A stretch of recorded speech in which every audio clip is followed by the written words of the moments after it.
Hello friends, আজ আমি তোমাদের সাথে শেয়ার করছি কাতলা মাছের কালিয়া। তো এটা একদম সিম্পলভাবে করছি, তো একদম অন্যরকমভাবে তোমরা ভিডিওটা দেখতে থাকো।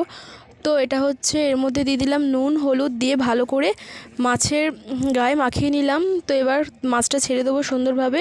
তো মাছ ভাজা কমপ্লিট হয়ে যাওয়ার পর তেলের মধ্যে দিয়ে দিলাম জিরে ফোড়ন দেওয়ার পর দিয়ে দিলাম পেঁয়াজ কুচি কুচি করে রাখা পেঁয়াজ দেওয়ার পরে এটাকে সুন্দর করে ভাজা ভাজা করে নেব। তো ভাজা হয়ে গেলে দিয়ে দিলাম নুন হলুদ আর একটা মশলা যেটার মধ্যে ছিল জিরে আদা রসুন আর শুকনো লঙ্কা দুটো একসাথে পেস্ট করে রেখেছিলাম, এটাই হচ্ছে সেই মশলা দিয়ে দিলাম। তো দেওয়ার পর ভালোভাবে ভাজা ভাজা করে নিলাম, কষিয়ে নিচ্ছি মশলাটা আমি। তারপরে দিয়ে দিলাম টমেটোটা দেওয়ার পর একটু চিনি দিয়ে দিলাম। তো চিনিটা দিই, তোমরা জানোই যে এটা ব্যালেন্সের জন্য এবং কালারটাও ভালো আসে। তো এটা দিয়ে ভালো করে কষানোর পরে তেল ছেড়ে এলে দিয়ে দিলাম ঝোল। তো এবার মাছটা ঝোলের মধ্যে দিয়ে দিচ্ছি। তো ফুটে এলে ধনেপাতা আর গরম মশলা দিয়ে দেবো।